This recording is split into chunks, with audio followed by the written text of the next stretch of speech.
Hi అండి, అందరికీ నమస్తే. Welcome back to my channel. నేను మీ స్వాతి. సో ఈ రోజు వీడియో ఏంటి అంటే మేము పూణే వెళ్ళిన తర్వాత డే 4 వీడియో అన్నమాట. పూణేలో ఉన్న మన తిరుపతి బాలాజీ టెంపుల్కి అయితే వెళ్ళాము. చాలా చాలా బాగుంది. వీడియోని ఎవరు కూడా స్కిప్ చేయకుండా ఎండింగ్ వరకు చూడండి. ఎవరైనా వెళ్ళాలనుకున్నా కానీ ఈ వీడియోలో డీటెయిల్స్ అయితే ఇస్తాను.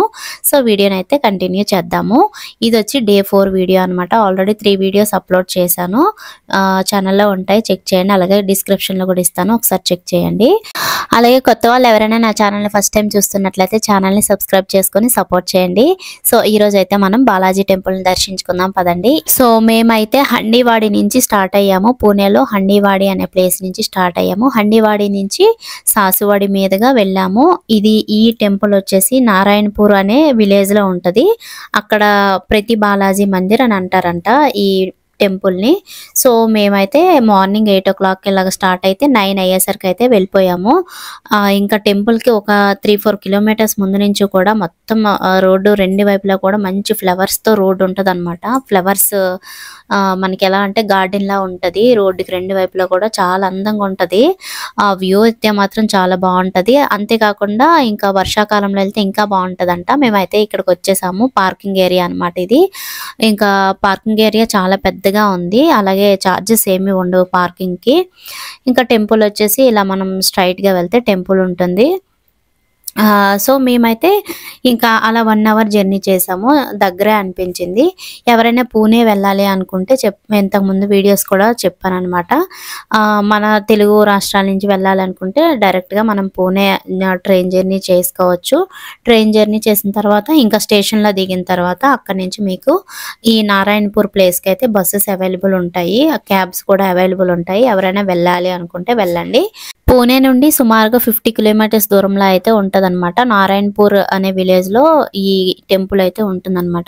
పూణే బస్ స్టాండ్ నుండి మనకి డైరెక్ట్ గా బస్సెస్ అయితే అవైలబుల్ ఉంటాయి. ఎవరైనా వెళ్ళాలనుకునే వాళ్ళు వెళ్ళండి.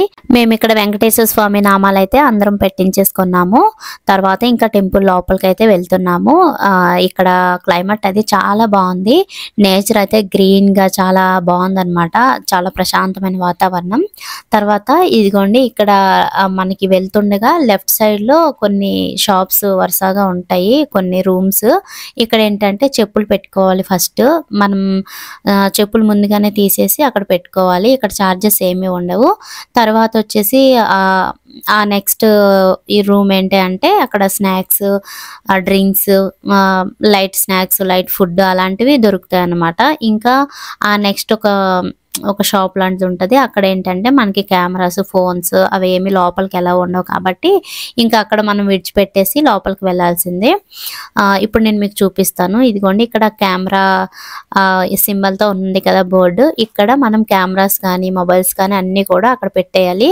కానీ ఇక్కడ ఏంటి అంటే పార్కింగ్ కానీ కెమెరాస్ పెట్టుకోవడానికి కానీ చెప్పులు పెట్టుకోవడానికి కానీ ఎక్కడ కూడా చార్జెస్ అనేవి ఉండవు. అంతా కూడా ఫ్రీ అనమాట. టెంపుల్ లోపలికి వెళ్ళడానికి కూడా మనకి చార్జెస్ ఏమీ ఉండవు. డైరెక్ట్ గా వెళ్ళిపోవచ్చు. సో మేమైతే ఇంకా లోపలికి అయితే వెళ్తున్నాం. టెంపుల్ లోపలికి ఇంకా నా ఫోన్ అన్నీ ఇక్కడ పెట్టేస్తున్నాము. మేము కెమెరా ఏం తీసుకెళ్ళలేదు, నాది ఫోన్ తోనే తీస్తున్నాను. సో ఫోన్ అవన్నీ ఇక్కడ పెట్టేసి ఇంకా రిటర్న్ మేము దర్శనం చేసుకుని వచ్చిన తర్వాత మళ్ళీ కెమెరా తీసుకొని ఫోన్ తీసుకొని వెళ్ళి ఇంకా బయట అలా వీడియో తీసాము. ఇక్కడ బోర్డ్స్ మీరు చెక్ చేసినట్లయితే టైమింగ్స్ అవి ఉన్నాయి. పూజ టైమింగ్స్, ఏమైనా స్పెషల్ పూజలు చేయాలన్నా ఆ టైమింగ్స్ అవన్నీ కూడా బోర్డ్స్ పైన ఉంటాయి. నేను మధ్య మధ్యలో బోర్డ్స్ అవి చూపిస్తున్నాను కదా, దానిపైన ఉంటాయి. ఒకసారి చెక్ చేయండి. అలాగే ఎవ్రీ ఫ్రైడే అక్కడ మార్నింగ్ 11 గంటల నుంచి మధ్యాహ్నం 2 గంటల లోపు ఎప్పుడైనా కానీ అక్కడ ఎవ్రీ ఫ్రైడే ఈ టైమింగ్ లోపు ఊరేగింపు అనేది జరుగుతుందంట. బయటకు తీసుకొస్తారంట స్వామివారిని. బయటకు తీసుకొచ్చి పల్లకి ఊరేగింపు అనేది గుడి చుట్టూ కూడా చేసి లోపలికి తీసుకొని వెళ్ళిపోతారంట. ఎవరైనా వెళ్తే ఫ్రైడే ట్రై చేయండి వెళ్ళటానికి.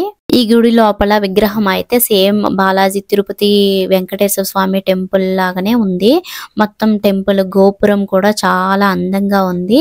అలాగే ధ్వజస్తంభము, లోపల టెంపుల్లో ఉన్న విగ్రహం అంతా కూడా సేమ్ బాలాజీ తిరుపతి బాలాజీ మందిర్లో ఎలా అయితే ఉంటుందో అలాగే ఉంటది. ఈ గుడిని 1996 నుండి 2003 వరకు వెంకటేశ్వర స్వామి చారిటబుల్ ట్రస్ట్ వారు నిర్మించారంట. సేమ్ తిరుపతి బాలాజీ మందిర్ లాగానే అనిపిస్తుంది చూడడానికి కూడా. అలాగే లోపల స్వామివారు కూడా సేమ్ అలాగే ఉంటారు. దీన్ని పూణే తిరుపతి, మినీ తిరుపతి, అదే చిన్న తిరుపతి అంటాం కదా మనం, అలా అంటారు అక్కడ పూణే ప్రజలు, అలా అంటారంట చిన్న తిరుపతి, మినీ తిరుపతి అని చెప్పి. సో పూజలు కానీ సేవలు కానీ అన్ని తిరుపతిలో ఎలా అయితే అవుతాయో ఇక్కడ కూడా సేమ్ అలాగే జరుగుతాయంట. అందుకు దీన్ని మినీ తిరుపతి అంటారు. పూణే నుండి మందిరికి వెళ్ళే దారిలో చాలా చాలా చాలా అందంగా ఉంటుంది ప్లేస్. మనం వ్యూ చూడడానికి అయితే చాలా బాగుంటుంది. అలాగే మధ్య మధ్యలో ప్లేసెస్ కూడా చాలా అందంగా ఉంటాయి. ఇదిగోండి మేము ఇంకా దర్శనం చేసుకుని వచ్చేసాము. ప్రసాదం 2 రకాల ప్రసాదాలు ఇచ్చారు. మాకు దర్శనం అయితే చాలా బాగా అయింది. లోపలికి మేము దర్శనంకి వెళ్ళినప్పుడు స్వామి వారిని ఏంటంటే గుడి లోపల చుట్టూ కూడా ఊరేగించి హారతి ఇచ్చారు. మేము కూడా హారతికి అందామన్నమాట. చాలా హ్యాపీ అనిపించింది. తర్వాత ప్రసాదం అయితే తీసుకున్నాము. ప్రసాదం తీసుకొని ఇంకా టెంపుల్ మొత్తం కూడా ఒకసారి చూసి వచ్చామన్నమాట. ఆ రోజు నేను షార్ట్ వీడియోస్ కూడా పెట్టాను కదా, అప్పుడవే ఈ వీడియోస్ అన్నమాట. సో దర్శనం అయితే చాలా బాగా అయింది. నేను ఫుల్ హ్యాపీ అన్నమాట. ఇంతవరకు తిరుపతి అయితే వెళ్ళలేదు, నేను వెళ్ళాలి నెక్స్ట్. సో ఇక్కడ బయట అయితే ఇలా ఉంటుంది. ఇక్కడ ఒక వాటర్ పౌండ్ లాంటిది ఉంది, కానీ ఇది దేనికి అనేది నాకు తెలియదు. మీకు ఏమైనా తెలిస్తే కామెంట్ చేయండి. ఈ టెంపుల్లోని మెయింటెనెన్స్ అయితే చాలా బాగా చేస్తున్నారండి, ఎందుకంటే చాలా నీట్గా ఉంది. మీరు అబ్జర్వ్ చేయొచ్చు, టెంపుల్ మొత్తం కూడా చాలా క్లీన్ అండ్ నీట్గా ఉంది. హైజీనిక్గా కూడా ఉందన్నమాట. లోపల కూడా చాలా ప్రశాంతమైన వాతావరణం. అలాగే పూజలు కూడా చాలా బాగా చేస్తున్నారు. విగ్రహం కూడా సేమ్ మనకి తిరుపతిలో ఎలా ఉంటుందో, నేనైతే వెళ్ళలేదు కానీ నాకు అలాగే అనిపించింది. తిరుపతి బాలాజీ టెంపుల్ లోపల విగ్రహం ఎలా ఉంటుందో అలాగే అనిపించింది. అక్కడ ఉన్న వాళ్ళు కూడా చెప్తున్నారనమాట, మన తెలుగు వాళ్ళు కూడా కలిసారు అక్కడ. సో మాట్లాడాను, సేమ్ అక్కడ ఎలా ఉందో ఇక్కడ కూడా అలాగే ఉంది అనేసి వాళ్ళు కూడా అనుకుంటున్నారు. సో మేమైతే ఇంకా బయటకు వచ్చేసి అలాగా బయట కూడా కొన్ని దేవుళ్ళు విగ్రహాలు అవి ఉంటే దర్శనం చేసుకొని వచ్చేసాము. మనం గుడి బయట ఎంతైనా వీడియోస్ కానీ ఫొటోస్ కానీ తీసుకోవచ్చు, లోపలికి మాత్రమే అలా ఉండదు, సెక్యూరిటీ అది ఉంటుంది. టెంపుల్ టైమింగ్స్ వచ్చేసి మార్నింగ్ 5 o'clock నుంచి ఈవినింగ్ 7:30 వరకు అయితే ఉంటుంది. అలాగే ఫ్రైడే మనకి బయటికి తెచ్చి ఊరేగింపు అనేది చేస్తారనమాట. మేము రిటర్న్ అయితే వెళ్ళిపోతున్నాము. ఇంకా మధ్యలో ఇలా ఒక ప్లేస్ అనేది ఉంది, నేను అప్పుడు షార్ట్ వీడియో కూడా పెట్టాను. ఇక్కడ మేము ఇంకా దర్శనం చేసుకొని వెళ్తున్నప్పుడు మధ్యలో చాలా మంది ఆగారనమాట. అక్కడ ఆగి చూస్తుంటే ఇక్కడ ఏంటి ఎంతమంది ఆగి చూస్తున్నారని చెప్పి మేము కూడా ఆగి చూస్తే ఇక్కడ నుంచి పైనుంచి వ్యూ అయితే చాలా బాగుంది. అక్కడ మధ్యలో ఒక చెరువు లాంటిది ఉంది. చుట్టూ మొత్తం కూడా సిటీ అంతా కనిపిస్తుంది అనమాట అక్కడి నుంచి. ఇంకా కొండ పైకి వెళ్ళాము. మేము కింద నుంచి పైకి వచ్చాము. ఆ పై నుంచి మనం వ్యూ చూస్తే చాలా బాగుంది అనమాట. ఇంకా అలాగే మధ్యలో వస్తున్నప్పుడు సీతాఫలాలు అనేవి చాలా ఎక్కువ కనిపించాయి. ఇక్కడ దిగాము తీసుకుందామని చెప్పి. అక్కడ ఏంటి అంటే మొత్తం చాలా ఎక్కువ ఉన్నాయి. అక్కడి నుంచి ఎక్స్పోర్ట్ అవుతాయంట సీతాఫలాలు. మన విశాఖపట్నం ఇంకా హైదరాబాద్కి కూడా అక్కడి నుంచే ఎక్స్పోర్ట్ అవుతాయంట. ఇది వచ్చి సాసువాడి ఏరియా. ఇక్కడ మాకు యాక్చువల్గా అయితే నాకు ఏమీ ఐడియా లేదు. వాళ్ళని అడిగాను ఈ ప్లేస్ ఏంటి అంటే వాళ్ళే చెప్పారు, సాసువాడి ఏరియా అంట. ఇక్కడ సీతాఫలాలు అయితే చాలా బాగున్నాయి. మేము ఒక పెద్ద బుట్ట నిండా తీసుకున్నాము. 200 రూపీస్కి పెద్ద బుట్ట ఇచ్చారనమాట. అలా చెట్టును పండినవి తీసుకున్నాము. సో ఇదండి ఈరోజు వీడియో. ఈ వీడియో కనుక మీకు నచ్చినట్లయితే లైక్ చేసి షేర్ చేసి, ఏమైనా డౌట్స్ ఉన్నట్లయితే కామెంట్ సెక్షన్లో అడగండి, నేను వెంటనే రిప్లై అయితే ఇస్తాను. అలాగే సబ్స్క్రైబ్ చేసుకోవడం మాత్రం అస్సలు మర్చిపోకండి. నెక్స్ట్ ఇంకో వీడియోతో కలుస్తాను. ఉంటాను మరి, బాయ్ బాయ్.